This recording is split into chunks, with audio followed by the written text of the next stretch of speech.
Hello, everybody, and welcome back to podcast number 2 of Weekly Gaming on Xbox with me, Bryce, your first host, known as B2 Gaming Online, and me, Trevor, also known as Mini Penguin Gaming Online. And today we have quite a show for you. We got lots of fun little things, channel updates as usual, some fun news topics, and we're following some common trends and doing Game of the Year, but our own personal list, because honestly, all those game shows just get it wrong because we're so much smarter than them. And we pretty much have the mind power of thousands of votes, so it's pretty much the same thing. Our votes are what count, not anyone else's. Yeah, they count as 2,000 people each. But we do have some fun news stories. I have just a few little scribbles written down before we get into the news section or anything like that. There's lots of people saying, and this is an interesting thing, have you heard YouTubers and other people talking about how they think that 2021 will be Minecraft's big year because they did so well in 2020? I have not. I don't know why, but just yesterday I was going through some random videos just watching YouTube. And for some reason I have just been noticing that people have been mentioning if they think that Minecraft obviously did really well in 2020 because we were all stuck at home. But for some reason everybody is predicting that 2020 is really going to be Minecraft's year to take all the momentum that they already have and just run with it. And I'm excited to see because I don't know how I feel about that. Yeah, we'll see what happens. Because how have you felt? Do you think Minecraft really did that well in 2020? Well, it definitely made a comeback in 2019, and then 2020 with what was it, the Nether update? That definitely hit hard, which they're definitely taking into account and keeping the game. They're making it more suitable for players, and now next year's update, 2021, being the Caves and Cliffs update will be a very interesting one. So 2021, I have been talking to some of my friends. They quit playing Minecraft, but I showed one of them a trailer of the 2021 update of Caves and Cliffs, and he said he might actually jump back into it based off of some of the stuff he's seen because of the way that they are some of the updates they're coming out with the lightning rods and everything. So I know, and I am excited about that because that was one thing that I actually saw a lot about, and I think that's why they announced this feature along with revealing some stuff, because Jens did the reveal book where he talked about the design philosophies of Minecraft, and I guess he wrote a book that's only for people who work at Mojang, and he just gives it to any new hires. And in the book, one of the standard things that you do whenever you're designing Minecraft is the player always does everything one block at a time. So if something happens, then it has to be caused by the player. And if you want to do something, if you want to build an enchantment table, you want to do this or that, it has to be at its baseline one block at a time in design. And so how it sounds is they were going through that, they were using this new philosophy to figure out and make sure that Minecraft as a whole was following those rules. And one of the things that they found was lightning, obviously you're just sitting at your house and lightning just destroys your house while you're not even noticing. You didn't cause that, that's just a random event that you didn't trigger or anything like that. So they said that is one of the reasons that they thought of the lightning rod and why they kind of designed it that way was because they saw that was obviously not following their normal design philosophy. So I am excited to see that. Did you see copper ages and turns green? Yeah, I knew that was a guaranteed feature that they were adding.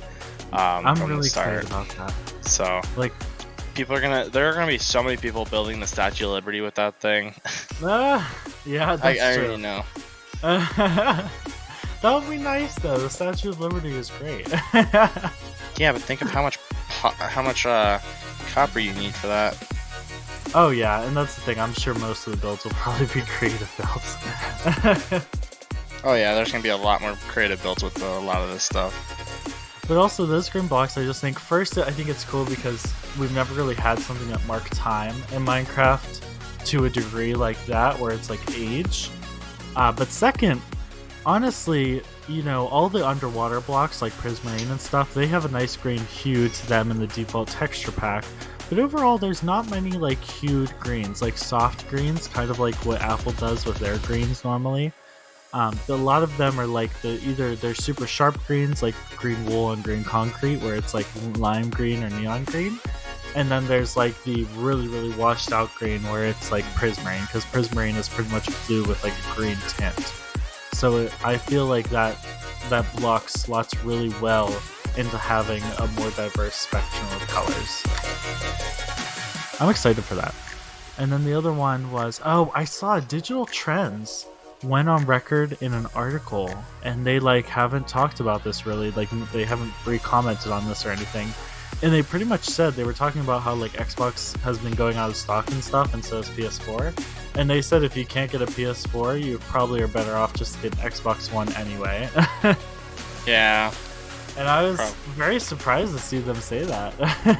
I mean, granted, it's like both companies are doing flawlessly right now, and it's like with PlayStation having their new Xbox-sized controllers, with having bigger controllers now, it's like really it doesn't matter. Both consoles, like, yeah, they've been fighting for years, but they're pretty much the same. So yeah, that's the thing. And the other thing I saw is like somebody was talking about the new controllers and stuff, and they said they were like, oh my gosh, Xbox is going to try to copy PlayStation, and they showed a patent for customizable triggers, so like triggers with a certain level of pressure.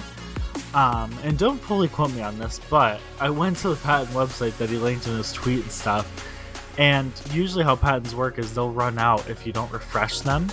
And so Xbox just refreshed that patent this year, but it says refreshed, it doesn't say re-release or new release.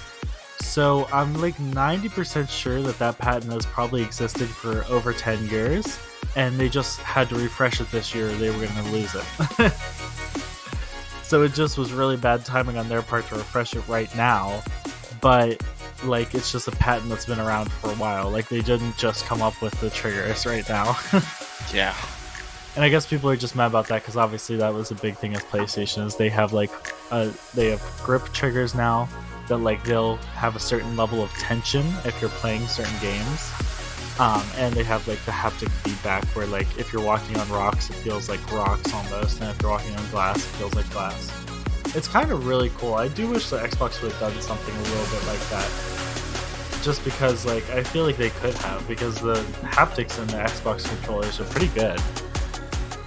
Yeah, so I feel like there was probably room to maybe engineer them a little more tighter in the new Xbox, and then have just even tighter haptics, because sometimes they do feel a little vicious. Like they can really shake you if you don't watch yourself.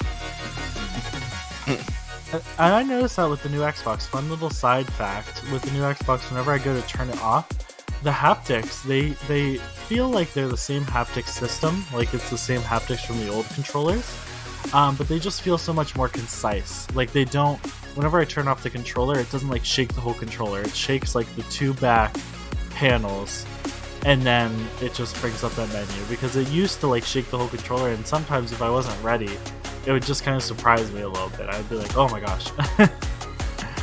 And so it's kind of nice that they tightened that up a little bit and made it just a little bit more concise. It seems like they probably did it just because, like, I'm sure over time that vicious shaking probably loosened up some of the controller plastics. Probably.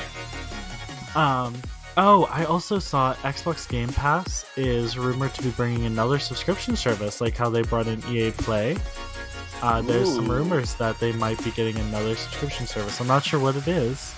Well, I do know what it is, but we'll talk about it. And I think I'm excited about it. It sounds interesting. I'm wondering if they're just gonna get like every major gaming service. Eventually. And you'll be paying like $20 a month or whatever, like you get every service. They'll just bump up their prices after a while. I know. I wonder when they're gonna do that, because I'm sure that these are starting to get pricey. So I'm wondering where the fallout is for when they're gonna have to start bringing up the price to continue turning over a profit. We'll see. Yeah. Oh, and then the final big thing that I saw that was interesting was obviously the Xbox and the PlayStation have been out of stock. We know that. But we are not a show that covers much like PC stuff normally. So I did see that it's interesting. There's a lot of mention of graphics card makers, mainly NVIDIA. Well, Intel's not a graphics card maker, but they're obviously a big seller in the space with doing stuff through RAM and Intel and their official chips and stuff. And then also AMD, there's some rumors that they are nickel and diming their graphics cards now. So they're starting to continue to raise the price of graphics cards, but really metering the actual abilities and the speed of the graphics cards, so you start to pay more and more for less and less power. Because it sounds like that's a big thing with Xbox. Because Xbox, because Xbox Series X's are being sold at a loss right now, and it sounds like that might be some of the reason that they ended up deciding to sell at a loss, is because if they would have sold at a profit, they would have sold a much weaker console, and they don't want to do that. So they had to take the loss a little bit because of how pricey AMD's GPUs are getting and their CPUs are getting. I'm excited to hear about that because that'll be interesting. I don't know how I feel about it because it's like, right now the economy isn't the best, so of course some places are going to raise prices. But also, at the end of the day, there's a price that comes with improving performance as well. So maybe they start building up money to keep pushing forward. So, what big games have been capturing your interest this week, Mr. Trevor? In terms of upcoming games or games I've been playing? Just concurrent games that you're playing. Well, I got Black Ops Cold War a few days ago. Ooh. And I've been putting a lot of time into playing zombies because that is definitely my favorite. I've been grinding my way on that. Oh my gosh, I had no idea that you were playing Call of Duty Cold War. Oh yeah, I had no idea. Totally didn't spend time playing with the, what was it, Monday or whatever? It wasn't like we were up till like 5 a.m. playing it or something. I don't know what you're talking about. Yeah, I know, right? But yeah, no, zombies has really captured my order, so okay. I love it. GTA, haven't you? I've been playing a bit of GTA. I've been keeping up. I went on today and did my daily my free spin in the casino. I feel so accomplished. I have to keep doing that. I keep forgetting to. Yeah. No, I did that. I did the achievement for robbing all the convenience stores today. Oh yeah, I think we talked about that at a show ago. Yeah. Our favorite. I think it was last show. Yeah. Yeah. Let's see, what else have I done? I did some stuff for for my company today, my CEO company. Did a bit of that on today. I went out and I dropped off, I think it was 6 crates, and I think my profit was supposed to be $81,000, but I ended up getting like over 100. I got like 125,000 for some reason. How did you do that? I have no clue. I just delivered everything. I had no problems. Bonuses? Huh? Did you get like a time bonus for like how fast you did it? I must have. I have no clue. I used like the slowest possible vehicle they gave me. Nobody attacked. The nice thing though was like nobody came in and attacked me or anything. So that is always really nice. Maybe it was like a first time bonus, like doing a first time delivery. Yeah, it might have been. Yeah. Possibly. But it was it was I've been in about the same region. I've been doing Call of Duty a lot. I have a lot of footage there for my Xbox One X review. I've been doing a bit of GTA. I keep jumping in and out randomly just to earn money and stuff. I hate the double RP for this week. It's some kind of shooting, almost like team deathmatch something. It's so like Last Team Standing? Yes, I hate it. I love Last Team Standing. It's like one of my favorite things. I love it everywhere but GTA because I hate how GTA's shooting mechanics are. I want to use the triggers. I'm COD trained. I need triggers. Yeah. You're not COD trained. I'm what COD are you trained. talking about? I'm from no, the COD train. No, you're I literally not. was born inside of an Xbox that was preloaded with COD. Considering like this is like your first COD ever playing. No, I've played a lot of them, like Advanced Warfare and junk. This is my first COD where I like have gone 100% in. But I've always played COD, but I've usually just online, quick match, 3 matches, get off, and do it again next month. But Boy. that still counts. Oh, mate. And yeah, that's been it, honestly. It's just been COD and GTA. Like, that's been keeping me in the cycle. Yeah, it's been mainly COD and GTA for me as well. Mainly COD. But I've been playing. Anticipated upcoming games for you? I haven't really seen a lot of games that I really want that's upcoming. So I haven't seen. I'm gonna look it up right now if there's any like big releases coming up. But honestly, after Cyberpunk kind of bopped off, I was like, oh boy, because that was about the biggest one that I was looking up to, and then that bonked its head Far right Cry on the entrance. 6. Far Cry 6 is coming? I guess. I don't know. It popped I up, didn't so see that. it looks like there's another Batman game coming. Oh, I forgot. The Medium is coming out January 28th.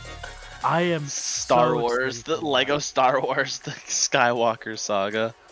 Okay, hold up. We're changing all this. We're changing all the show subjects. We're gonna need a whole show about Star Wars Lego. Star Wars Lego. Lego Star Wars. I'm not really seeing a whole lot of upcoming games this next year that that really look interesting to me.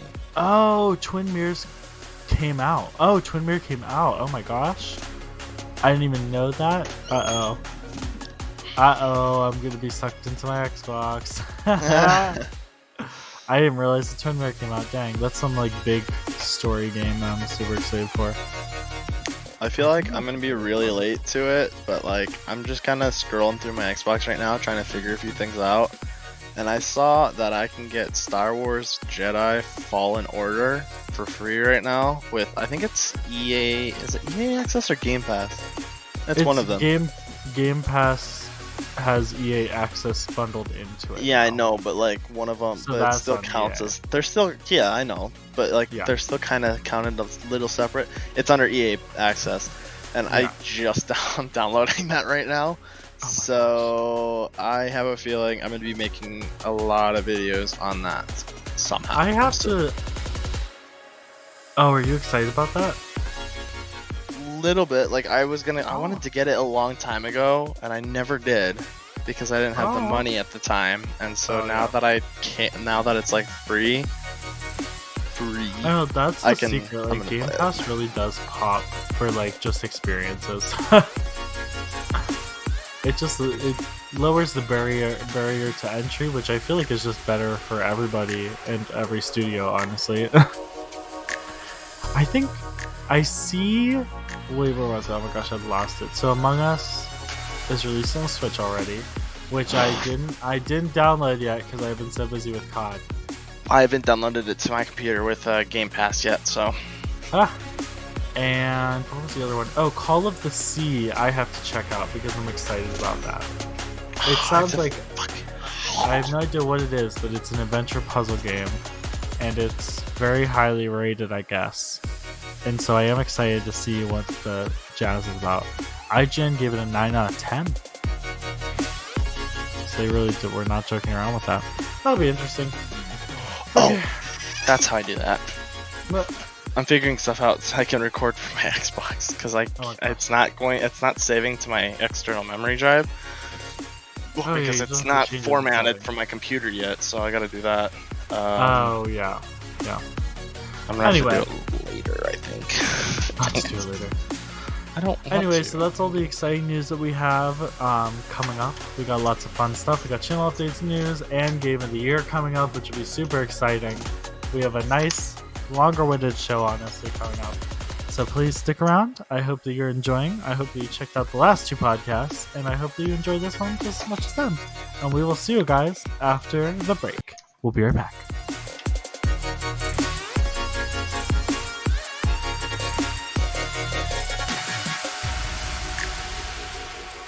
Hello everybody and welcome back. I hope you liked your 5-second break. So now we just have some general fun little channel updates. Trevor, do you want to start with your tiny little updates?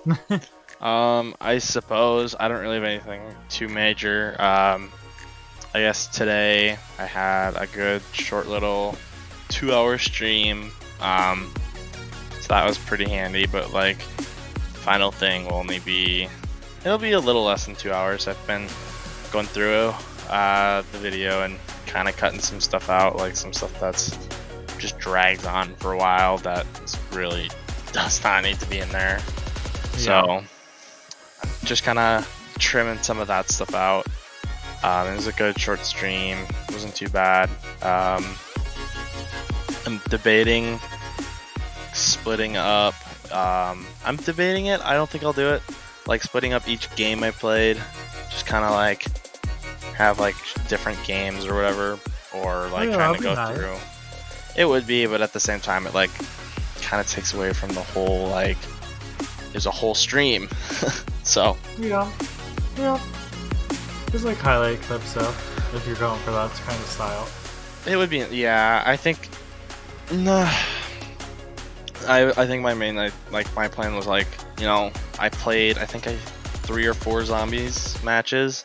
So play one, put that as a separate video, put another, that as a whole video, and the other one, that was a whole video, just short stuff like that. But yeah, that's not too bad of an idea.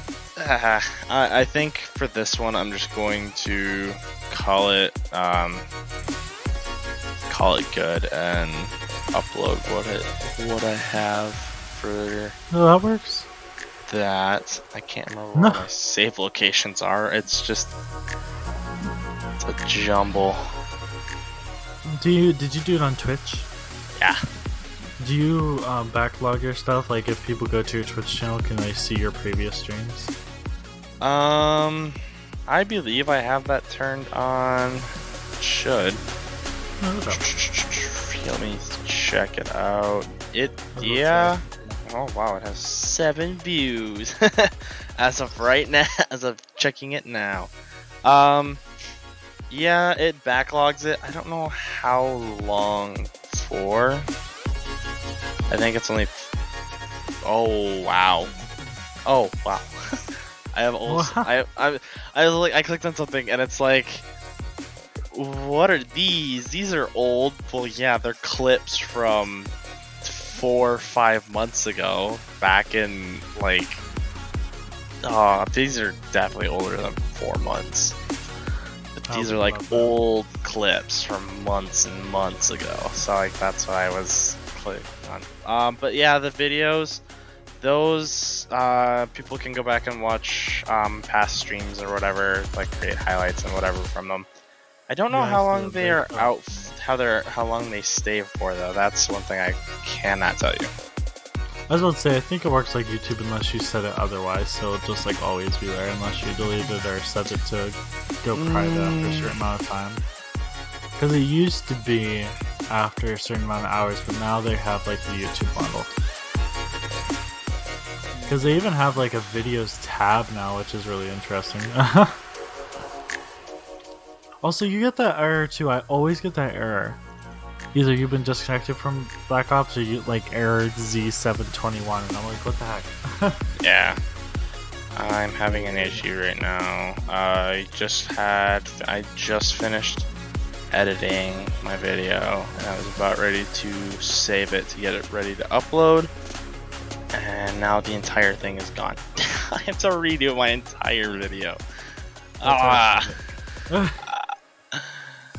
Screw it. Oh my gosh. I'll edit it tomorrow. I'll worry about it tomorrow. We can record tomorrow. Yeah.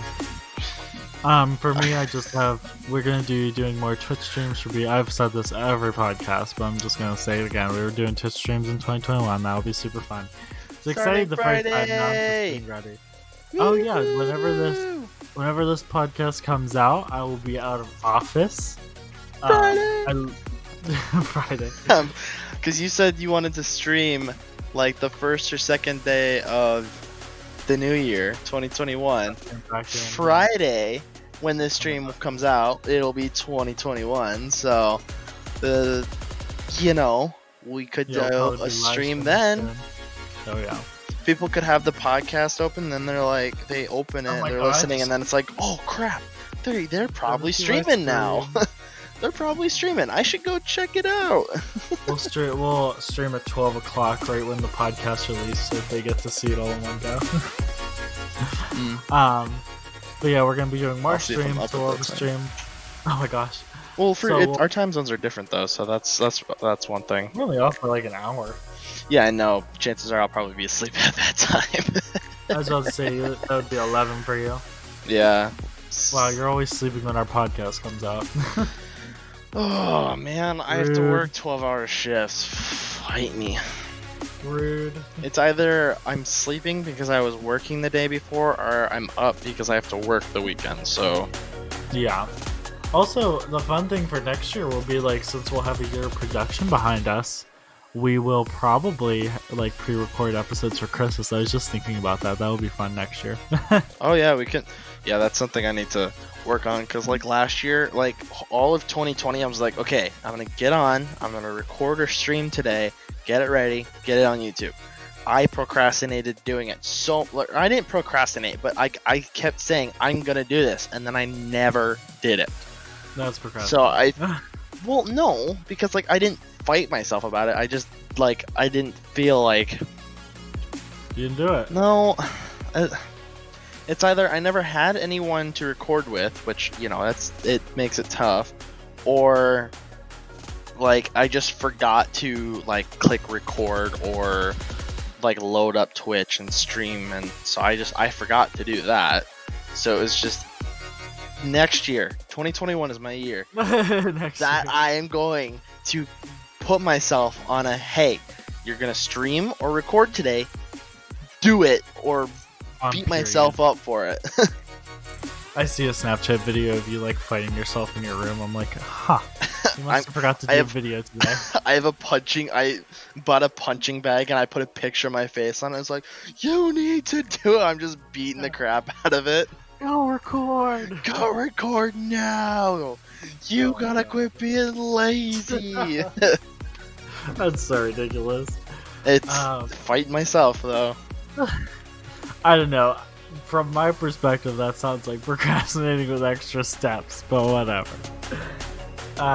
Anyway, what else was I doing? Yeah, we'll be back in office, and we'll have an Xbox One X review out probably the first or second week of 2021. And I think it will be kind of framed as an entry ticket into 2021. So here's where Xbox Series X is, here's where it needs to be going forward, and here's how I feel about its trajectory right now, and if it needs to readjust or continue how it is or improve or whatever. I think that would be interesting. Yeah. And then obviously I'm excited to do it because my dad, bless his soul, got me the Xbox One X for Christmas. I told Trevor this, but I'm telling everybody on the podcast. He got it from a poacher, and I won't expose how much he paid, but it was a ridiculous amount. And so I'm very blessed to have it. I was on the Xbox website and get it for cheaper then. That's what I told him. I just feel bad because I don't like supporting poachers, but also I'm not going to be mad about getting it. But I did tell him in the future, try to avoid getting it from poachers. Because that's not the best thing to be doing. But yeah, so that was super exciting. That'll be super fun. I'll have a video out about that. And then we'll have tons of videos coming out in 2021. I'm probably going to do a time-lapse of me ripping down the Christmas tree, which will be fun. I'll probably do that January 10th. I'll probably do it after the first week of January. We're probably going to turn off Christmas mode on the server. So that'll be fun. So everybody on the server, I haven't said this yet, but anybody who wants to get their videos out, you better get them done soon.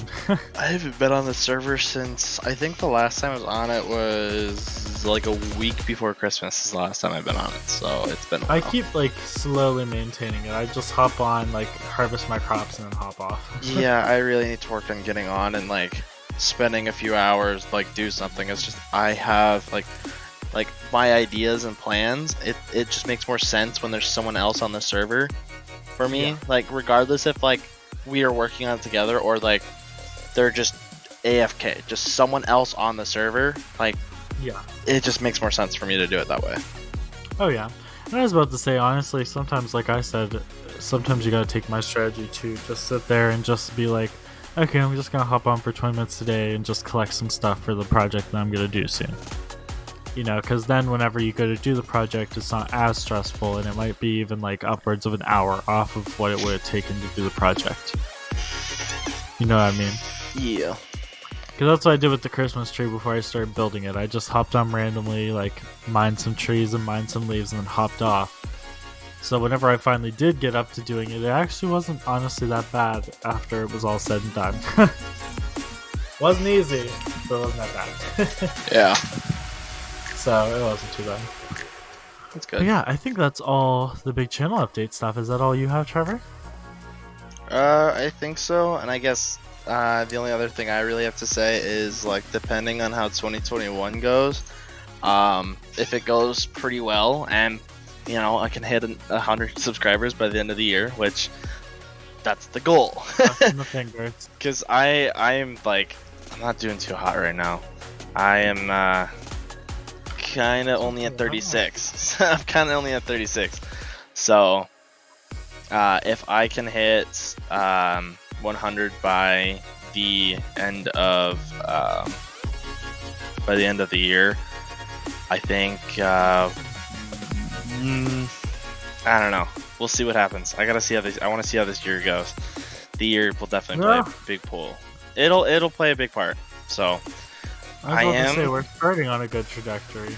I'm kind of thinking of maybe switching up the logo.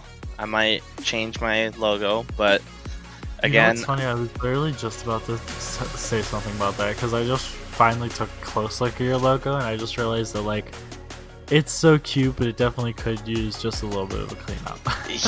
Yeah, I think I'm gonna try and change it completely. It is kind of cute because, like, I did kind of customize it a bit. I found a picture and I kind of like redid it a bit.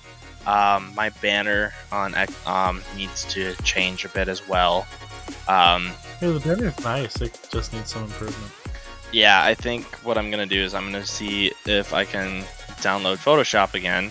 Granted, I'm gonna have to buy it, and I don't want to do that. It's always fun. Yeah, but I think I'm gonna switch up the logo, try and redesign something new. The banner, I need to figure out something to do for that because it's kind of tough to design those. I have an idea, but at the same time, we'll see what happens. I have to get Honestly, Photoshop. now that I think about it, I really hope B2 Gaming gets to 100 subscribers because we're already halfway there, actually. I'm like 30. I'm 36% of the way there. I was about to say you're over 1/3. So that's honestly the first hurdle. Yeah. Once you get over 1/3, it seems exponential, so you just have to keep going upwards. Yeah. Well, I'm hoping for the best, though. We'll see what happens. If I can get up there, like, definitely, I think definitely for sure I'm going to change the logo and everything by the end of the year. That is my goal. And I have 367 days until the end of next year. Oh, I thought you meant the end of this year. I was like, you have tomorrow? No, I would not have enough time for that. Like, I was like, go for it. No, the end of 2021. So I have 367 days. Well, I guess 366 days until the end of 2021. And so I like it. I think I can get a new logo out and redesign my brand, change it up a bit. Probably set out a new intro and outro video, intro outros. Those would be probably very useful. Oh yeah. Because mine aren't the very best right now. So I'm gonna hopefully I can get there. Oh yeah, you have time. I have plenty of time. Yeah. And we're infrastructuring our network, so hopefully that will help you. Yeah. I still have to go. Sure. We're under our old branding. I just looked at my Twitch and I just realized I'm still in our old branding, actually. So I have to go through there and fix that. I don't even know if I have my business email in here. I might have my personal email, which isn't good. Not very professional. Yeah, I think there's some stuff that I could probably go... I have 15 followers on Twitch. I gained a new one today, so I guess I can put that under channel updates. But I think... There you go. I definitely want to explore a bit because... What is going on? My stream from the day started playing randomly. I was like, what is... Gosh. I mean, I hear the Call of Duty music. I was like, what is going on? I'm not even running the game. No, it's right. Okay. But I'm gonna go through because there's all these like extra things that I can do, like activate Spotify, and all of these other things. So like I can add, like I'm gonna add extensions. So I'm gonna have to go through because there's thousands and thousands of them. So I want to go through and like get that going and try and like boost it a bit, I guess. Yeah. So I think it'd be better to do something like that. So I know probably tomorrow I'm gonna go through and deconstruct my Twitch and get that all cleaned up for 2021. Yeah, I think I'll probably work on that a bit tomorrow too.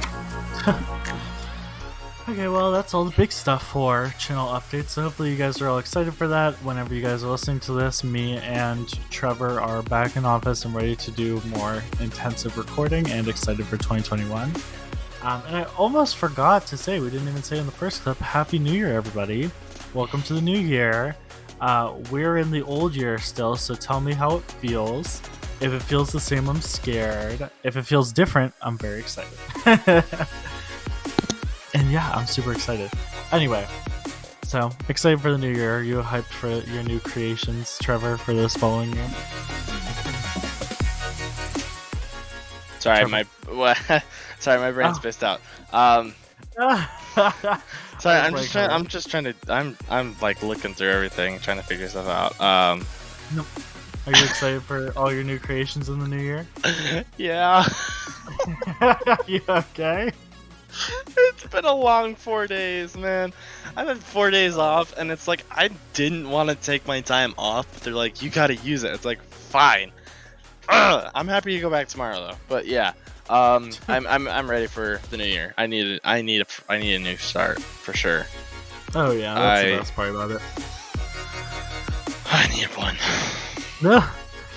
Okay, so our next big section is the news, and we got lots of fun end of the year news stories. And then to think that next podcast we're going to have 2021 news stories.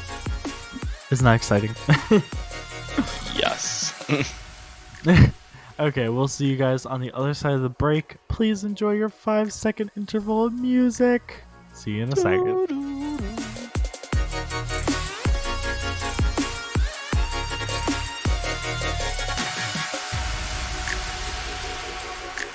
Welcome back to We Need to Figure Out How to Save Our Passwords in a Password Manager. I mean, Xbox Weekly. Okay. You're gonna get a whooping if you don't shut your mouth. Trevor doesn't know how to save his Twitter passwords. Anyway. I don't want to hear it. Welcome back, guys, to The News. Brought to you by your two favorite people in the world. This week we got a lot of, honestly, I kind of hunted down just a lot of like stories to end the year, because obviously we are pulling in the year, we're ending 2020, we're starting a new wonderful year, and so I just looked for stuff that I feel like would be good to end the year on and maybe think about going into 2021. First of all, we have my favorite news story, which is from, it's from Windows Central. Zachary Bodie, and the big old title on this baby is Minecraft had a huge year in 2020 and it's not slowing down for 2021. So this is what we opened with on the show, talking about like some YouTubers and stuff really think that 2021 is going to be Minecraft's year. And it sounds like Mr. Zach has about the same ideas. He said in the article, he quotes a lot of stuff, like he thinks it's one of the best Xbox games for kids, just period, because it is so easy, it's easy to acquire, and it's on every single Xbox dating back to the 360. He said that the Nether update really brought them up, and then after their acquisition in 2009 to Microsoft, they've just been really on an upward streak. They did say that right here, he has a quote like, Mojang is no more. Earlier this year, Mojang celebrated 11 years since they became a company-wide rebrand as Mojang Studios with a new logo. This is also a celebration of Mojang Studios' expansion and the new games the studio has overall. And that was a big thing, I guess, that like Mojang is no longer known as Mojang, now it's Mojang Studios. And I guess that is a pretty big thing for them. Obviously, following up, there's been over 100 million copies of Minecraft sold. That's going on more than 131 million of Bedrock and over 200 million of Java.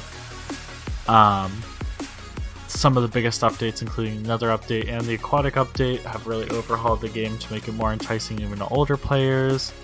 It's very widely accepted as like a family-friendly game, so that you and your parents can get into it just to allow everybody to enjoy it. And believe it or not, Realms on both Java and Bedrock have been very big this year, I guess. Obviously, everybody being away from each other. If you're on different editions of the game, it's one of the best ways to play with each other all the time.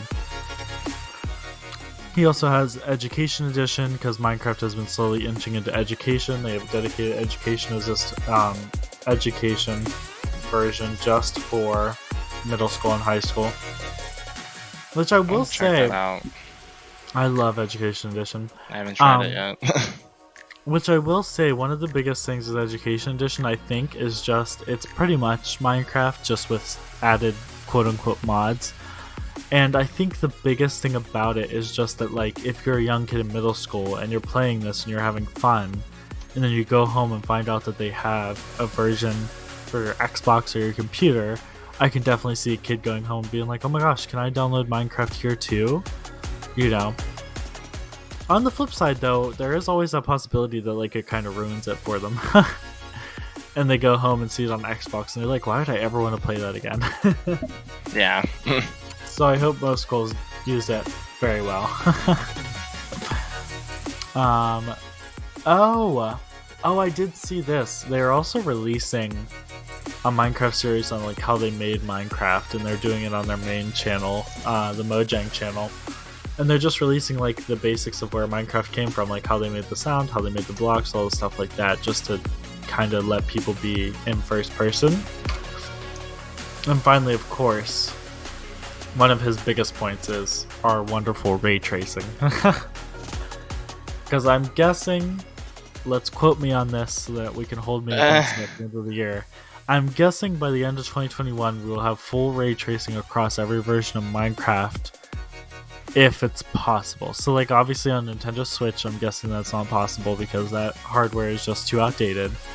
On Xbox Series S and X it's possible. On Windows 10 it's possible and already implemented. And I'm waiting to see if iOS gets it, because with the AI cores that Apple has been doing with their new chips, I'm not really sure how implementation would work, but it sounds like the logic cores in there might be able to substitute for the logic cores and the dedicated GPU. So we'll see if any ray tracing comes to iOS. There might be no ray tracing at all, it might be a hybrid. I'm guessing that they're probably going to be, well, I hate to say it, but a little bit lazy, because obviously people on iOS really aren't looking for ray tracing. So I'm guessing they'll be a little lazy and just let it go. But I am intrigued to see if they see any possibility in it, because it's obviously a pretty decent possibility. Minecraft Dungeons, I'm excited to see where that goes. He mentioned that as well. Minecraft Dungeons obviously boosted the popularity of Minecraft a bit. It seems like he mentions that Minecraft Dungeons has been doing really well. There's cross-platform now, which makes it way easier. And finally, obviously, Minecraft and Minecraft Dungeons is on xCloud, and as xCloud bumps up for the year, it seems pretty exciting. So what do you think about that, Trevor? Well, I think it'll be very interesting to hear, or like to see what all they add into all these games, and like you said, like ray tracing on iOS, like, and Android, like that's a big step right there. So it would be awesome to see that. It would. I'm intrigued to see what they do with that, because obviously they would probably have to work with either Apple or Samsung or whoever to try to do that, which would be pretty interesting too. So it's interesting. I think that there's definitely the opportunity. Do you think that Minecraft will pull it through at either equal or more popularity? I don't know. I think there's still a lot of work to be done there. We'll see what they can pull out. So you think it'll either, well, let's say, just to be theoretical, let's say, the Minecraft dubs are perfect. They get out all the updates on time next year. They work out all the bugs. How do you see the game going if they do everything right? I honestly think the game will probably skyrocket and it'll take off a lot better than it has ever done. Like, obviously, yes, games are meant to get better, but like honestly, I think that it'll pull in an audience wider than it has before. Okay.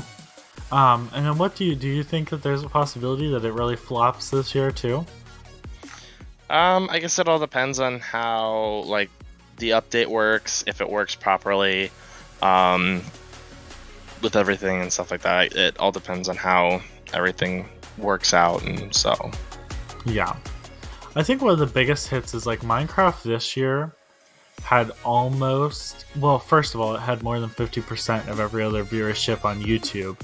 But it had just under the amount of views that second, third, fourth, and fifth place had on YouTube in the gaming space, all combined.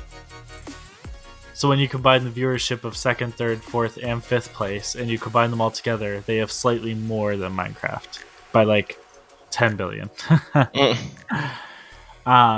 So it seems like Minecraft is still going very hard on YouTube, since it's more than double second place, and it's almost more than the next 4 following contenders. So I'm excited to see where it goes. Obviously that shows a lot of opportunity, because being that high up on the list, that leaves a lot of possibility for growth in the future.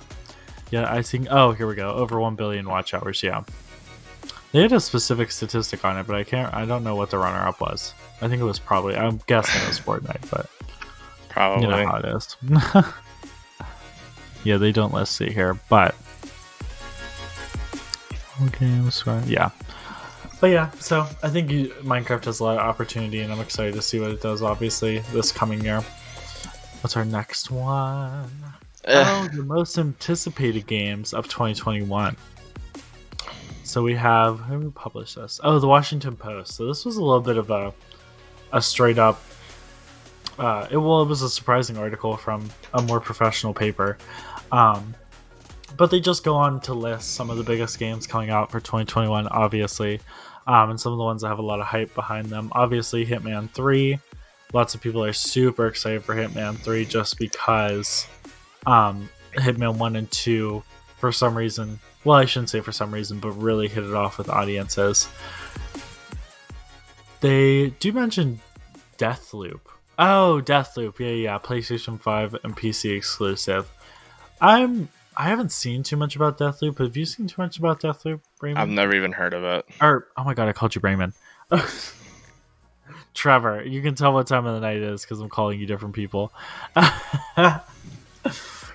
a PlayStation exclusive. I'm excited to see that. Halo Infinite. I have heard a bit about that. I'm looking forward to that one. Yeah, I'm excited. I'm happy that they pushed it back because the trailer obviously kind of really flopped on launch. I haven't seen their trailer yet, so Yeah, people were really critical about the gameplay preview trailer they released for, I think, the Game Awards or something before that. And so they announced that they were going to push it past the Xbox One launch because it was supposed to be a launch title, and then they didn't cancel it, but they pushed it back. I think till summer of 2021. Mm. Obviously, Far Cry 6. We mentioned that earlier. Does it have a release date on it? No, I don't think they don't have a release date here. But that's obviously highly anticipated. I guess it's being pushed up a little bit because of Cyberpunk 2077. Because people were pretty disappointed in that, so this is like their next look up. God War. Oh, God of War, the sequel. This is just rumors, but there's a lot of rumors that there's another sequel coming to God of War, but obviously there's no official name even tagged to it, so we'll see how how that works out. Oh, Hellblade 2. Have you seen stuff about that? I don't think so. That's an Xbox Series X and S exclusive.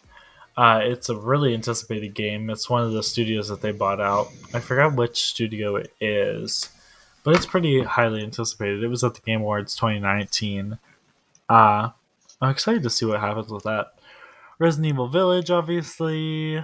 Horizon Forbidden West, which is a PlayStation exclusive. Mass Effect Legendary, which is a PlayStation, Xbox, and PC game, coming to the new and old editions. Psychonauts, which is no, not Nintendo Switch. That one is Series X and S, yeah, and PlayStation. Oh, Super Mario World 3. They're having an update to Super Mario World. Oh no, here's a big one because it's a PlayStation exclusive as of right now. We'll see if it stretches out, but as of right now, Five Nights at Freddy's is releasing its next game in the genre, Security Breach, only on PlayStation 5, 4, and PC. Ooh, So I'm intrigued interesting. in that because they have the other editions of the Five Nights at Freddy's games on Xbox. So I'm wondering if that was maybe just a launch exclusive or a timed exclusive or something like that. I can tell you. That was a lot of it. Then they had Cyber Showdown, which I don't think is going to be super big. It's like an 8-bit game. It's going to be big to niche people, but I feel like that's not going to be a big hit home, honestly.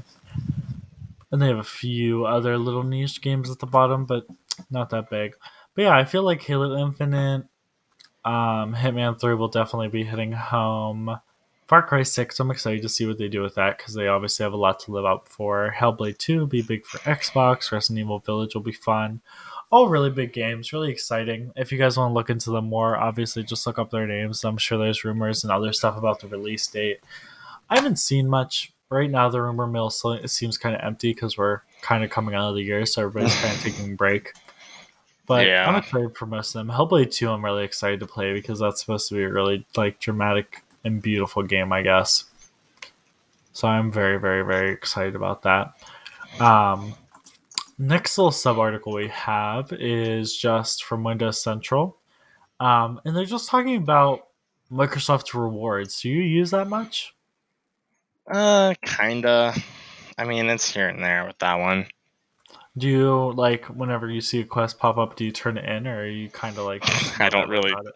I'll check. I'll look at it like maybe every once in a while. I don't go on it very often. I was on it today to see like what rewards I have to collect, but Yeah, I will say, I'm pretty consistent. Not gonna lie, I do get on there pretty consistently.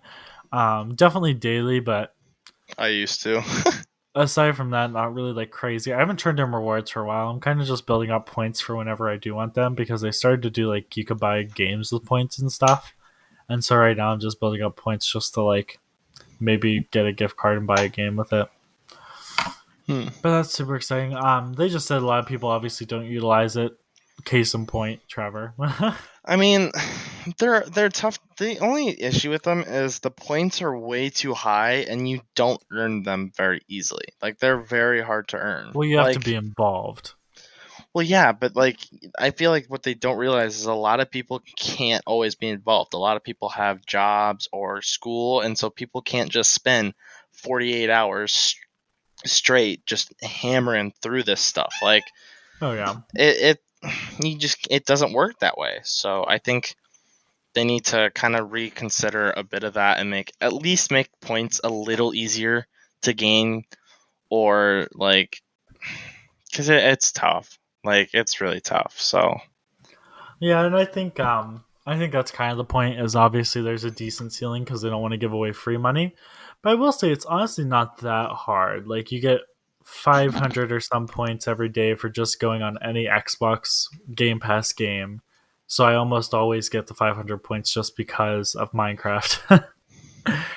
And then a lot of their stuff, like their biggest one recently was they did like $35 if you spent $35 on any of the games that are on sale right now. All you have to do is go into it and claim the points, and you get 5,000 points. where do you do Um, that? What the heck? I just bought the new game. Or did that end? no, it's still going on right now. I just turned it in today. You just have to go in and claim the points Well, where do you claim it at? in Like, what? in the app, in the rewards app, Oh, on the app? or like the app on the console. Okay, but like, what's it under? Because like, I'm not. Countdown Game Safe Sale Punch Card. I'm looking at The holiday thing right punch now. card? Oh, maybe that's what it's called. This is the person who wrote this is from England. Theirs is called Countdown Game Sale Punch Card.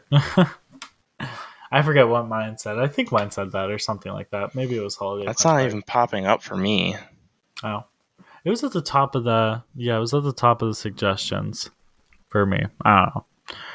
But yeah, you just have to spend $35, and so they were kind of angry that you had to spend $35, but also like 5,000 points is enough to get like a $5 gift card. I think. Let me see, 5,800 is a $5 gift card. So like, you kind of low key if you spend just like 10 more minutes to earn some other points, you get a $5 kickback for a $35 purchase, which isn't too bad, honestly. So it seems like the article just points out that people underutilize it. There's a lot of free money. I actually didn't know this. You can set up auto redeems.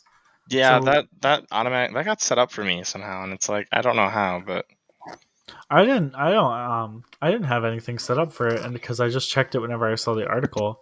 But you can just set it to like do $5 gift cards. So if you have like Game Pass Ultimate, if you end up earning enough points that month, like it'll take whatever amount that you have in gift cards off before it charges your card. And so let's say you've been having a really good week and you've been logging on every day and getting those 500 points and stuff. You just could get like $15 worth of gift cards and not have to pay for Game Pass Ultimate that month. So it is kind of useful. And even if you don't, I feel like most people probably, if they care at all and try to visit it at least once a week, they probably do get almost 5,000 points every week or every month. So you can probably always get $5 off Game Pass Ultimate too, which isn't too shabby, honestly. hmm. And it seems like it's honestly, I see why Microsoft does this so much, is it's probably mainly it does get you to do certain things. Like if you want that $5 gift card, all you have to do is play, like they'll always have quests like play Cyberpunk for 20 minutes. And so it's like, if you already have the game, if you just do it for 20 minutes, you get 10,000 points or something crazy like that. So I see the appeal, but I do think it's kind of but also free money is free money. So even if you don't utilize it, you're just kind of losing out on free money. So you can't really complain if you're not utilizing it because you don't get hurt by it. And if you are utilizing it, you get a free $5 or so every month if you even care about it a little bit. So it's like, it's really not that bad, but it could be better. Yeah.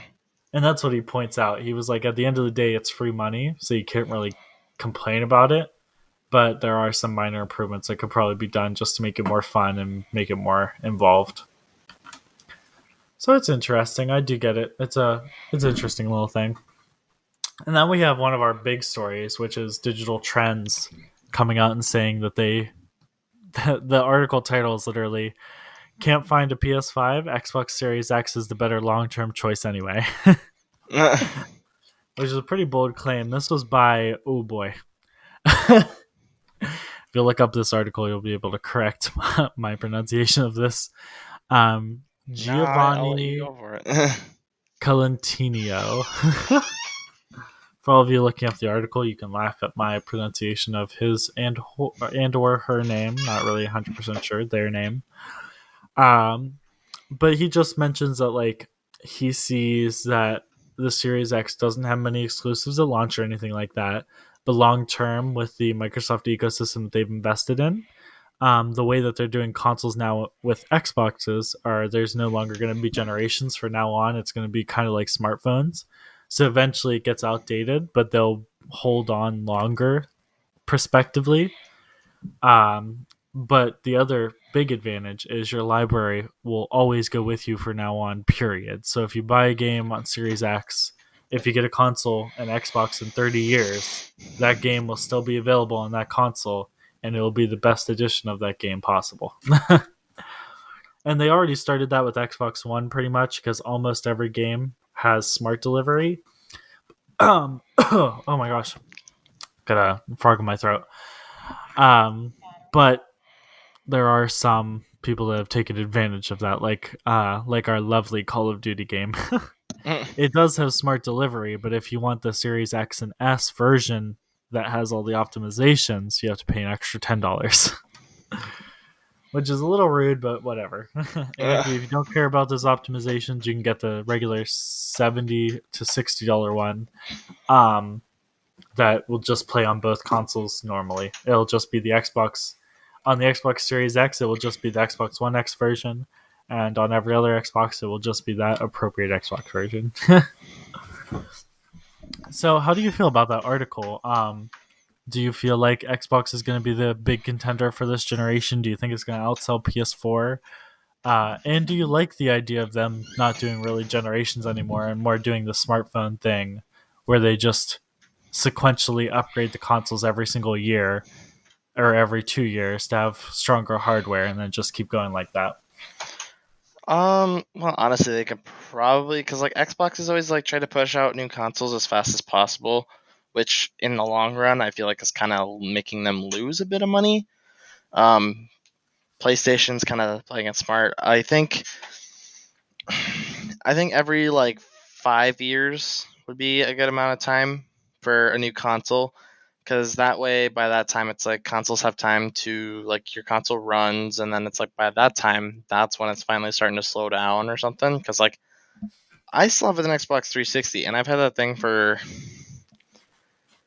I want to say like Lord 10. even knows how long. I want to say I've had that thing for like 10 years or something, and it started slowing down. I want to say maybe about 3 years ago. So like it's old, but like it's been running for a long time, and so like I think personally they really don't need to run, like they don't need to push consoles out as fast as they really are. Well, yeah, but if you think about it, it's just, it's the same as smartphones. Like, does Apple really need to release a new iPhone every single year? No. But are there people out there that will always buy it? Well, yeah. Or are there always people out there that will buy it first? Some of them will always buy it just because it's Apple, of course. But are there some people out there that honestly just want to keep improving their phone and get better technology every year? Yes. There's also, I feel like, a niche in that sector. And so I think that's why they want that strategy, is because are there people that want an extra 2 frames every single year on all their games? Heck yeah. Like there's PC builders that buy new GPUs every single year just for the fact that they can get an extra 10 frames or whatever in games, even though they are already running at 250 frames. So do they really need it? Um, but then there's people like you and me that just get a console every 5 or 6 years because we don't really need crazy frame rates all the time. But obviously, eventually, technology just gets old and you need to upgrade. Yeah. And so that's the thing. That's why I like this strategy that they're doing, because they're saying, you know, if you want to keep your console, then you can probably keep it for upwards of 10 years and still be playing games that are just being released. Obviously, maybe not at 4K 60 after 10 years of age, but you'll be playing them. Maybe at 1080 30, maybe at 1080 60, who knows? But you'll be playing them. Um, and if you're a person that wants the new shiny stuff every single year, then every 2 to 3 years you'll get a new shiny Xbox that you can upgrade to if you want to. It's all up to you, just like smartphones, which is why I kind of like that new strategy. You know what I mean? Yeah. And so that's why I like it, because it allows flexibility. Because it sounds like they're not doing planned obsolescence either. They're just trying to honestly cater to everybody. So they're having really every console will try to have a long longevity. Like I think they're shooting for like the Xbox One original range because obviously that's been supported until now and it's technically still supported. So like upwards of 8 to 10 years until you really really need to upgrade. So I don't think that's too bad. Does that sound like a good like? Do you feel like that's enough time, 8 to 10 years, or would you want them to last longer or shorter? I mean, honestly, I think a console lasting longer would be nice because, after a while, you're probably going to want to go back and check out all the old stuff that you played on your old consoles and stuff. Like, I know, like, I haven't played on my Xbox 360 in like 2 years or so. It's been a long time, and I'd like to go back and, like, check it out again. So, Oh yeah, and that's the thing. It's like now with backwards compatibility, whenever you have your new console, whenever you buy your new console, you'll be able to go back and play them on your new console. Um, and with their longevity thing, like those games will never become outdated. Like if your console's 20 years old, you won't be able to play the newest games anymore. But if your console's hardware was still good enough for some older games, then you can always play those older games on that console. So that's where it's kind of well, actually, smartphones kind of do that too. It's just app stores kind of push you into obsolescence. But generally, if you would have an app from 2013 and you never updated it on your phone, it would still work the exact same as it did in 2013. Um, but obviously, newer apps that require more won't. So it yeah. is kind of that strategy. I don't I think that's too bad. I just like yeah, I mean yeah, I can play all my old games and everything on the new consoles, but it just doesn't give you that like old nostalgia kind of feel though. That's the only other thing. Because you want it to run at 30 FPS still. Boy, if I'm gonna go back and play Call of Duty Black Ops 2, I want to play it right on the 360 the way it was Oh meant to my play, gosh. lag At and everything. 15 frames a second. My lord. Yeah, some people are like that, and that's understandable. So, everybody has their niche. I kind of like the new strategy because it gets to. I feel like it's a better way to capture your nostalgia for me because I know whenever I go back to play those games and they run at 15 or 30 frames a second, my eyes like hurt because of how crappy they run. And so the nice thing about cross compatibility now is like whenever they add cross compatible games, they improve them. So like now all your old Xbox 360 games run at like 60 FPS and they have like HDR. And so now it brings your nostalgia to life because like back in the day that's how it felt. Like it felt like it was 60 FPS and HDR. But in reality obviously it was RGB and running at 30 frames a second, dipping down to like 15 sometimes. Yeah, So I like that because it like almost holds together your nostalgia because it makes it better so that you don't remember how crappy it actually is. What do we have next? Oh yeah, I guess we have so like so the news story is from Comic Book Gaming. Um and its Xbox Game Pass is rumored to bring another huge subscription service. So obviously we know EA Play just joined our team for 2021 and possibly beyond. Hopefully it stays for beyond. But now it sounds like Ubisoft might want to hop on the train and add Ubisoft Plus to the Xbox Game Pass and sequentially the Xbox console. Because that would be I'm not nice.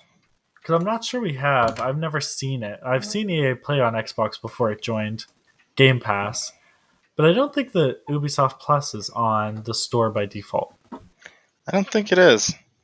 So it will both be rolling out to the actual console and to the service in general. Um, I'd be really excited because you would get all the Assassin's Creeds, all the EA stuff. Does that seem interesting to you?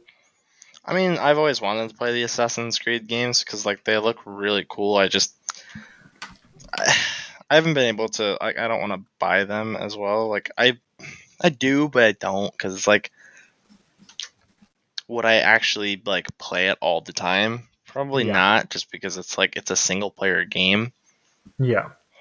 and that's like I like playing multiplayer games or something like that. Oh yeah, and that's my thing. Like I love first person games, so you know that I have the majority of the Assassin's Creed series.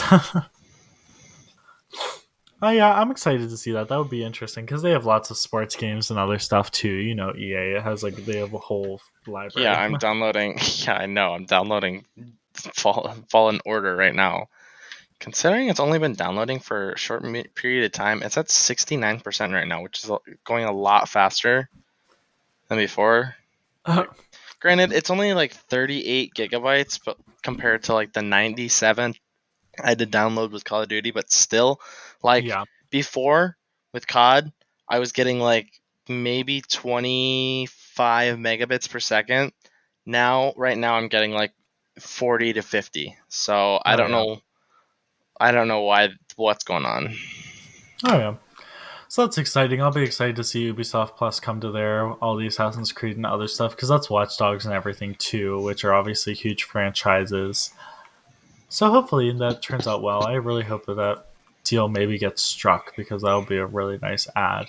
Um, our second, we have a little mini story, just commentary on like CPUs and GPUs right now. Nvidia, AMD, or sorry, Nvidia, AMD and Intel all have been kind of or not pirating, but really slashing, um, slashing prices and kind of ravaging the field for GPUs and CPUs right now. Just nickel and diming bigger companies and little companies, and then definitely kind of cheating off the consumer. Mm. There's just been lots of stuff because like with Nvidia's uh new GPU releases, they've been like out of stock all the time. They're kind of overpriced for how they're balanced with the power increases. And overall, it was very disappointing. Well, it wasn't disappointing across the board, but it lots of people mention that they're good, and lots of people will buy them, but they definitely wish that they would have just given it a little bit more love. And then, of course, we have the PS5 and Xbox Series X, which both retail for $499, but right now most people are getting them for the PS5 at about $800, and for the Xbox Series X at about $700 because of the ravaging prices on eBay. Mm. So Gotta love scalpers eBay. are Oh yeah. So scalpers are doing upwards of $300 to $400 markups, which obviously is not great. How do you feel about scalpers, Trevor? About scalpers? Yes. Never even heard the word.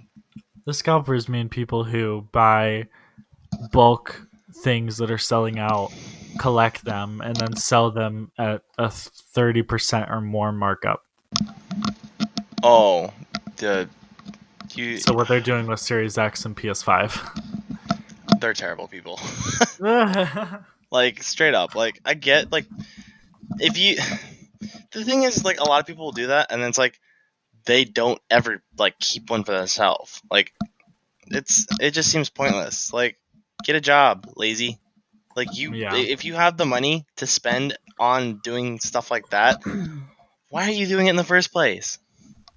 Yeah, you should just be happy with your job and just buy one PS5 and enjoy playing the PS5, Like yeah, and I bet a lot of those people don't actually even keep one for themselves. which is really sad. And of course, that also goes to GPUs. Like the RTX 30 series, the top of the line 3090 is $1,500 MSRP. But on eBay and other sites, it's going for around $2,000, around $2,000 to like 1750. So somewhere in between that range, which is obviously pretty bad. That's upwards of a 30% markup as well. And that's really sad because that's just the high end cards. Like that's for people who are video editing, people who are hardcore gamers, people who are doing creative work. And so that's honestly just bottlenecking creative people. Like it's just honestly being extremely rude because not many people are going to get the 3090 because it's a $1,500 graphics card. So it's not for everybody. And so for the few people who do get it, now they don't have high stock anyway, so they buy out all the stock, so it has super low stock, and then they have to go out and spend $2,000 for a $1,500 card just because they want to continue to do their passion or they need it for their creative work. So that's even worse because Xbox Series X and PS5, it's like, okay, lots of kids get consoles, lots of people get consoles, so people know that if they buy them, their parents are going to have to spend that much money on them or whatever, blah, blah, blah. So it's still evil, but it's also like, it's a lucrative business move. Like, you understand where that's coming from. Um, but the RTX, like the 3090s, it's like, this card is so niche. There are so few people that are going to get it, but they just want to pretty much be like honestly 100% evil and just keep it out of everybody's hands. Like, I feel like that's the worst thing. You know what I mean? I feel like when new stuff like that comes out, they should limit it to one per person I know. Yes, honestly. instead of people walking out with 10 of them. Yeah, and that's what I'm saying. You know, like there might be only 10 of these cards on Amazon because they obviously the 3090s, like the high end RTX series, is always a super low yield because they know that it's like 5% of their sales. So that's the thing. There's like 20. There might be only 1,000 that actually exist right now because they only churn out like 1,000 every 4 months or something, and then somebody goes out there and buys like 500 of them. So you either have to import it from Europe or you have to go on eBay and spend an extra $500. Like, it's just so ridiculous and sad. Yeah. So that's sad, but it happens. I hope that Nvidia gets their. Well, first of all, Nvidia has no excuses. They're a huge company. Their whole thing is GPUs, so that's extremely disappointing that they are letting that happen. And with Xbox and PS5, they're obviously huge businesses, but they do churn out games, handle so much stuff. So they can't be fully blamed because this has never happened before, really. But I am happy that most like PS5 has come out with an official statement, or I should say PlayStation. PlayStation came out with an official statement talking about how they're going to do better with the next console release. And Xbox Phil Spencer has said in multiple interviews that they're working on new strategies for the next console release on how to like limit scalpers and really assist the progress. um then we just have a new things. Obviously, lots of people have been coming out with new games lots of people have been coming out with lists of new games for the Xbox Series X and S because a lot of newcomers are coming to the console. So Engadget just had a tiny little story from Devin Hardawar. And he just lists off some of the most iconic games on Xbox. So Gears 5,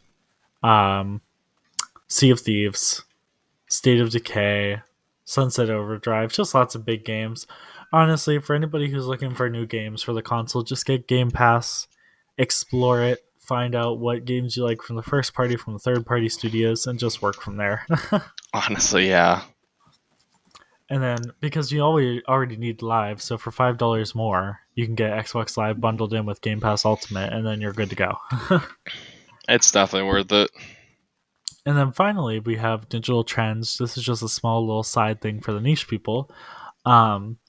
Jacob Silva wrote an article about a 4K gaming monitor that's going for $100 cheaper on Amazon. I think it's at $630, which is really good for a small little 43-inch beautiful little monitor for your desktop. It's just a cute little thing, and I just want to tell people that there's a cool sale. So look around. I'm sure that it's in every news story right now because I guess the sale's going on for about a week. So by the time you hear this, you have about 5 days. So go get it.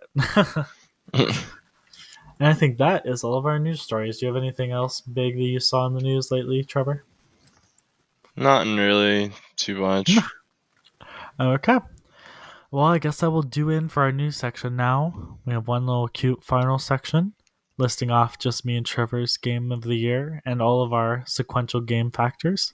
And then we'll wrap up the podcast. So here's a little break for you guys, a little 5-second interlude of music.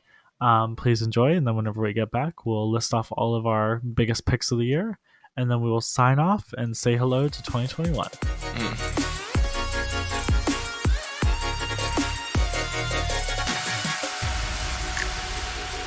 Welcome back from break. So now we're just going to go over the big list, our game of the years. And of course, we're going to save the ultimate game of the year for last. But we'll be starting with we have just some mini categories. I think we have 6 mini categories. So, first, best game with friends from this year or just in general. I picked Minecraft Dungeons. And this was really only because Minecraft Dungeons was super fun. I almost had more fun in Minecraft Dungeons with you guys than I did in Minecraft OG. And so I just felt like it definitely deserves some love. Um, Uh, so how about you? Two things.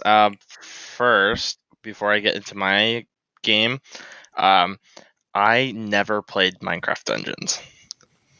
Who did I play it with?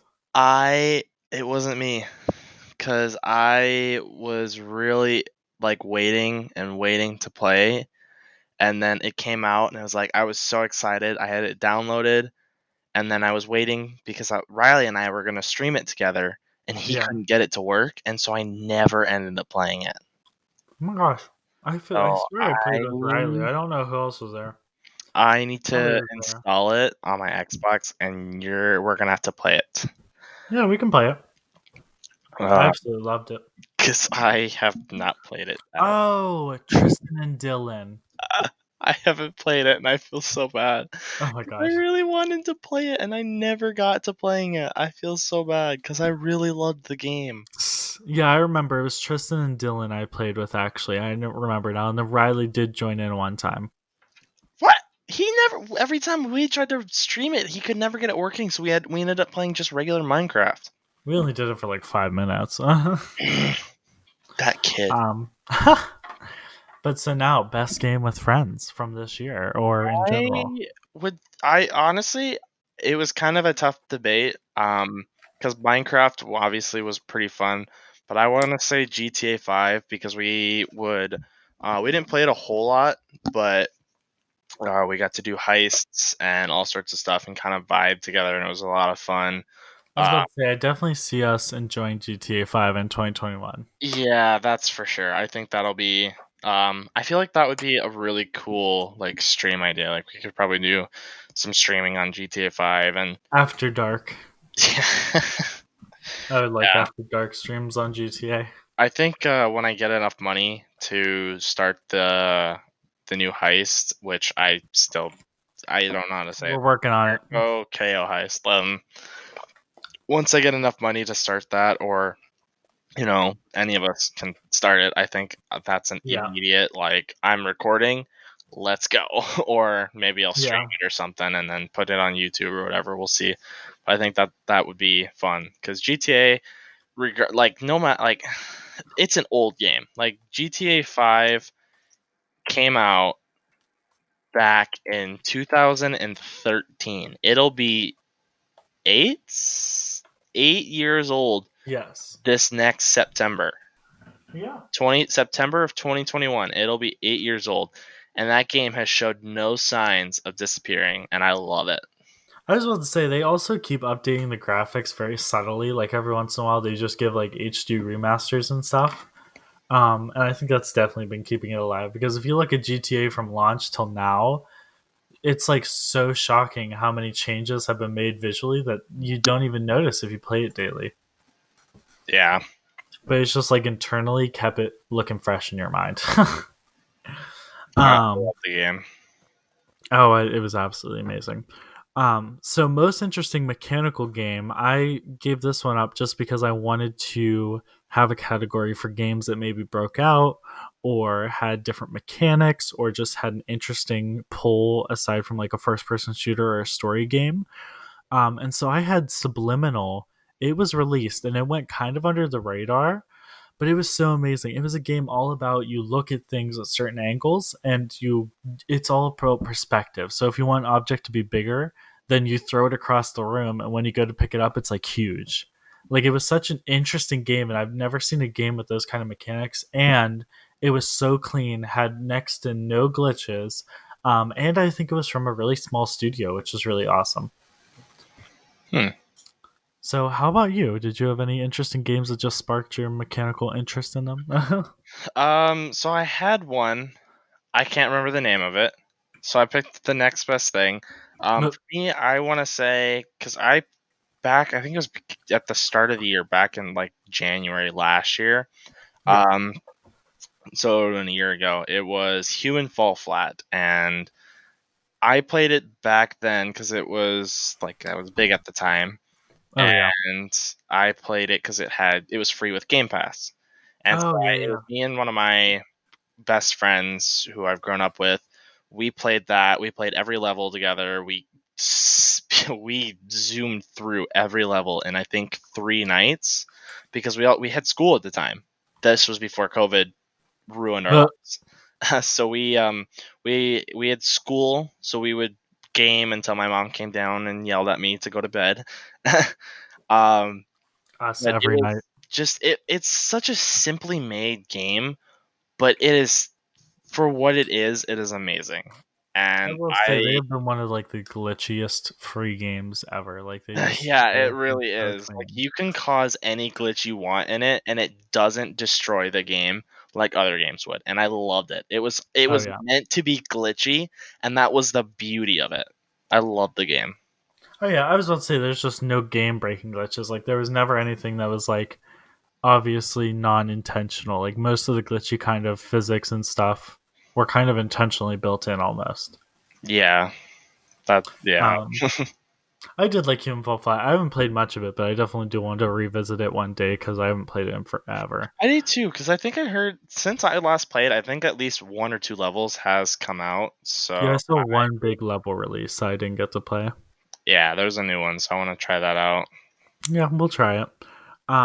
So now most underrated game. This is just a highlighted game that either we feel has been underrated in general, or if we just feel like personally it just requires like a nice little attention and shout out, case in point, in our cute little podcast. For me, it was 100% Bleeding Edge. This was an Xbox Studio original. It was from Ninja Theory, which is one of just a very nice in general studio. And it just blew me away. I love it. It's kind of like Overwatch or I can't think of any other games that compare to it more directly, but it's like an Overwatch style game. But it just has so many different mechanics. The maps are interesting, and it just has like a lot of really awesome things that I feel really match well with the genre that it's in, and it's just a more original and fun game that I feel like I can go on my Xbox for 10 minutes, play 2 rounds, and then log off, and I feel totally fulfilled. You know what I'm like? It was just amazing. Yeah. Um, how about you? What was your most underrated game? Funny enough, mine was actually Overwatch. I get it's an older game, but I started really playing it a lot this year. I bought it and I started playing it, and I just it's a fun game. They're quick, easy lightning rounds. It's nothing too bad, nothing stressful. I mean, you get rewards for playing, which is nice. Like you always get some sort of reward, and I feel like a lot of people have kind of hated on it or like ignored it or pushed it away to the side. And I think like it could be a little better with like the recognition because it definitely deserves a lot more recognition. They still do. They keep up to date, sending updates through. I see what you're typing there. Stop it. um, but I it. just wanted to add one more because I thought about it. But I think it was definitely something cool. Um, That's all. I promise no more ads. um, but like Yeah, I think that they, Overwatch they do their definitely. holiday events. So like right now there's the winter event going on, so you can win like and earn like winter themed items, winter like token boxes. They do summer Yeah, events. Over Halloween they had Junkenstein's or like the Junkenstein's thing. I don't remember what it's called. I didn't yeah. play it too much around Halloween because Halloween was a busyish time. But they have like Hectic. they do their like things around the like throughout the year. Like they keep it up to date and all that sort of stuff. Yeah, and I think that's like kind of a model that a lot of games have been doing lately, and I kind of like it.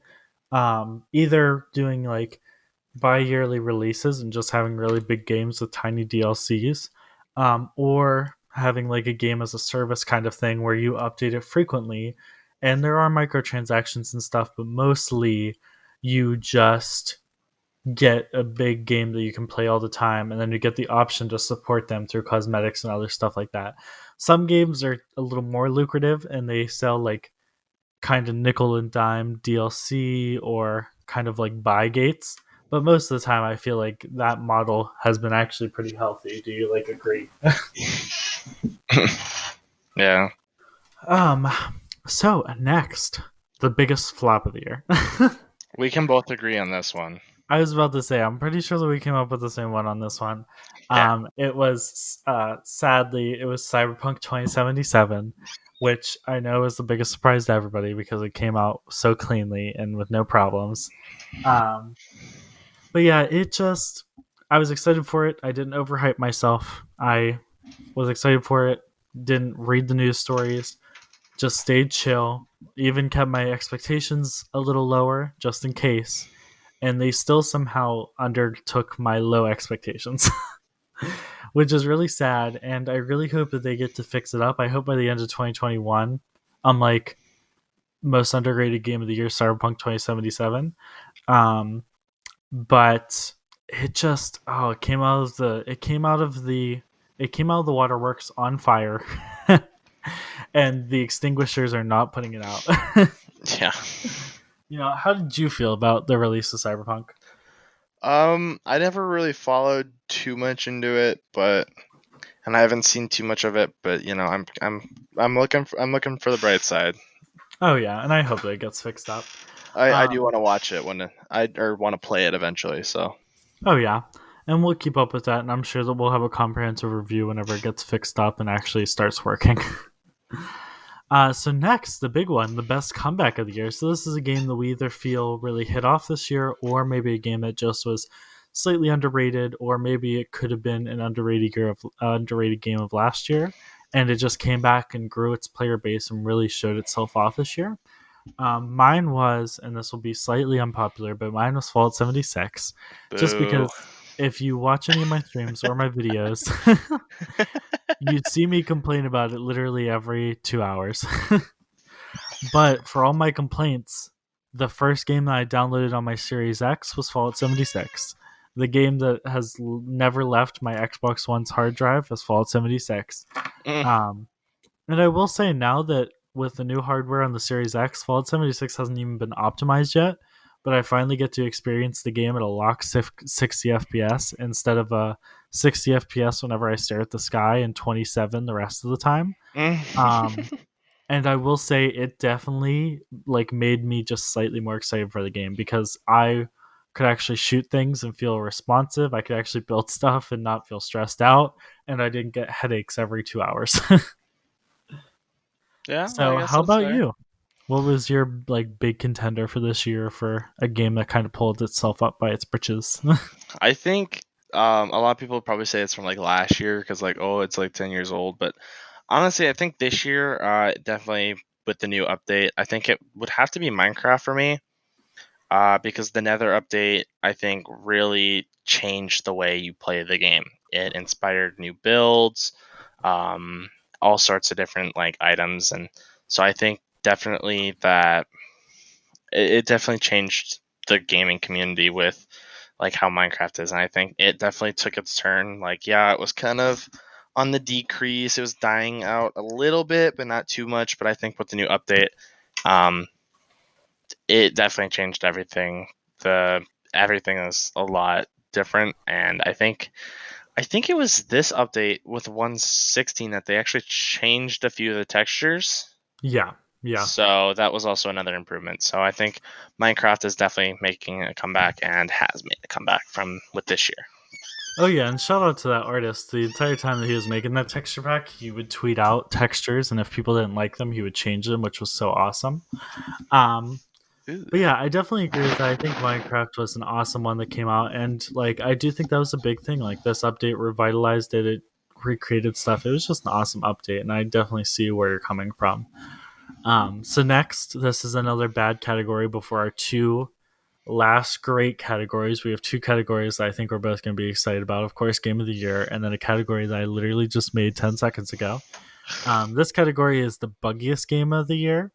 Um, for this one, I only played it whenever I got the Series X, and I was so excited for using ray tracing and 120 FPS and stuff. Then, as soon as I turned on ray tracing, I got kicked out of it every 3 matches. And then, even when I turned off ray tracing, I got kicked out every 10 matches.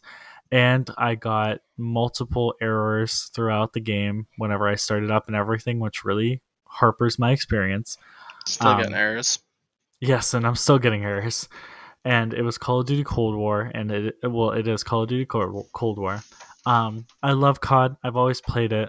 But the heavens above cannot save this game from breaking on my Xbox Series X, which is the top of the line hardware. And yes, it is a little glitchy because it's a new console, and obviously it still needs a little bit of steaming out.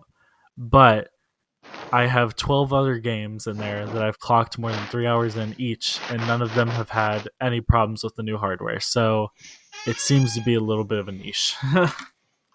You didn't even say what the um, game was. Call of Duty Cold War. Yeah, I did. No, you didn't. You Yeah, just I said. rambled on about it. No, I said it was Call of Duty Cold War. I go, it's Call of Duty Cold War. Oh, I didn't hear that. um, but yeah, it's Call of Duty Cold War. It was pretty rough. Disappointed a little bit, but I'll power through it, and hopefully by the mid of next year, I'll be playing it happily. So, how about you? What was your buggiest contender for this year? I didn't really have a buggiest game. I guess mine's more like a laggiest game.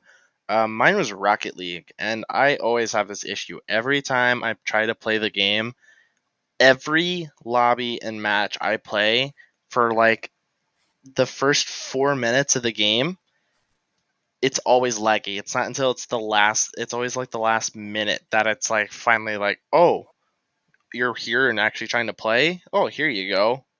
That's And it's so just all weird. it does is like I love playing Rocket League. It's so fun, but trying to Yeah. play online matches, all it does is lag, and it's a pain. I love the game, but it just lags too much, and I can't stand it. Oh my gosh. I've never actually had that many problems with it, but obviously, like, it all depends. Sometimes lagginess is just luck. So sadly, it seems like that game just doesn't like you. Apparently, um, Finally, we're down to the last two big categories. So our surprise category is Game Creator of the Year. So this is a person. surprise category. Okay, that's what we're calling it. So this is a person that you either discovered in 2020, or a person that you felt really shined in 2020, or was just a great overall creator in 2020, and just really pulled you for laughs and happiness. I haven't really talked about her on anything except for to my friends. Obviously, Trevor knows that because I send him videos and clips of her every 10 minutes. Yeah. Um, Well, not but every 10 minutes, but like yeah. it was a streamer on Twitch from New Zealand called Granny, and she is the most iconic, wonderful creator in the world. I love her so much, and I realized that I didn't give her any love, and so I was like, okay, we need a category just to enjoy creators because she needs some love. So, what was yours, Trevor? So mine is like, he goes by like many names, but like, mine's like the gaming terrorizer on YouTube, or like terrorizer, like whatever. He's on YouTube. He does stream on Twitch every once in a while, not a whole lot. He's Isn't actually he in the funny enough. He's Vanoss actually crew? live on Twitch or on YouTube as of right now. No, Um, he's from Ireland. He's an Irish YouTuber. isn't he Um, on the Vanoss crew? yeah, he is. Oh, okay, I thought so. Yeah, he is. So, um, I've been watching him and all of their videos like for a long time, but he is actually the first person I have ever actually donated to. So, like I can, Gee. I love watching his videos, his streams. I feel like he's pretty underrated as a YouTuber. He doesn't get as much appreciation or recognition as he should, um, which is kind of sad because he's a great YouTuber. He's a very nice, kind guy, um, and it sucks. But so I donated to him. He's the first and only person I've donated money to, Oh, um, for stream and during streams. So yeah, that's I've awesome. always enjoyed his content. Oh yeah. And finally, of course, our game of the year. I'll let Trevor do this one first since I've introduced every single category. But this is the game that just made our year. It completely was the best game that we've had fun with, and it's a game that we just want to say is like sponsored by us pretty much this year because of how awesome it was. So Trevor, what is your game of the year? Woo! So this one was actually a really tough choice. I ended up actually going with Call of Duty Cold War, mainly because I have been really loving zombies. I get on and I'm just grinding out kills after kills of zombies, leveling up like there's no tomorrow. Zombies has just been really fun. I've enjoyed it. I haven't even tested out the new Dead Ops Arcade or anything. I haven't either. Which sucks because I've always loved Dead Ops Arcade. It's always really interesting. But I haven't tested it out, and I really want to. So I've got to try that out yet. But I've really always enjoyed. I've been really enjoying the Cold War zombies. So that's so awesome, and it's funny that like my buggiest game is also your favorite. Yeah. No, I agree with you. Call of Duty Cold War was awesome. I think if it would have been less buggy, it definitely would have inched its way up the list. I don't think anything would have topped what I have at the top of the list. But I think Call of Duty is probably down at third or fourth by now because of how buggy it has been. But I still love it and I can't resist it. So I think that's an awesome choice, and I second how fun zombies, and I think multiplayer is pretty fun because I've seen that you have been enjoying it more with the little fun modes like prop hunt stuff. Oh yeah, I've been really enjoying screaming at my TV. So my game of the year was could you believe it? It was a Xbox Game Studios exclusive to Xbox and PC, and it was called Tell Me Why. And this was a story game. I can't remember the studio right now, but this was a story game all about the exploration of two siblings. And the one sibling was he was transgender. He was a female to male transgender. And then the other sister was just a normal run of the mill sister. And I think the best part of the game is first, the story had me like in tears at some points. It had me crazy driven. It had the Life is Strange, magical, weird vibes, and it had lots of really intense drama that was close enough to real life that you almost felt like this might be a true story. And second, I love, because obviously I'm very supportive of the LGBTQ community and all that. I think that I've made that unbelievably clear in the past, and I still do now. And one of the biggest things is that this game isn't a transgender game. It's a beautiful story game about siblings. And so I think that's what they hit home with, is that they aren't arcing on the point that one of the characters is transgender. The reason for them being transgender is for them to explore that, because games don't explore that much, and to allow people to see what that can be like and how hard that can be sometimes. But that's not what the game is sold on. I don't even think I knew that until I played the game and people started talking about it in reviews and stuff.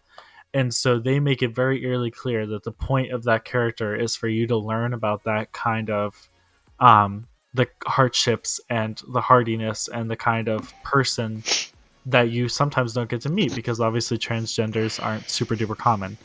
And so that was more about just exploring that. And so I love the game because of that, but I mainly love the game because, first of all, it doesn't arc on anything like that. And second, the story honestly moved me like crazy. And I have no idea why, but it just goes crazy. So that was my game of the year. Absolutely unbelievable. And I definitely hope that Tell Me Why 2 comes out and I cry again. So I think that is all the big games for this year. So the ultimate top of the the ultimate games of the year from Weekly Gaming on Xbox is Tell Me Why by B2 Gaming and Call of Duty Cold War by Mini Penguin. Yeah.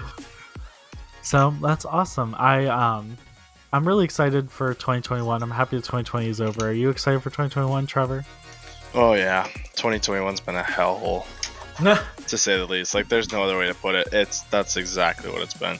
It's gonna be nice to get out of this year and get a change. And hey, we made an amazing friendship out of it still. Oh yeah. I definitely would not be here. where I'm at right now about 2021, I guess. Oh yeah. So thank you guys for watching. I hope you enjoyed the podcast. Please check out our previous episodes and check out our new episodes. They come out every single Friday unless we're on vacation, which never happens unless it's Christmas. And I hope that you guys have a wonderful day. And like I said, check us out on Twitter, YouTube, everything else on our gamer tags and etc. etc. And I hope you guys have an amazing 2021. Since it's the first day, I hope it's starting out strong. And until next time, I hope that you guys have the most absolutely amazing day or night. Have a good day, and goodbye. Peace.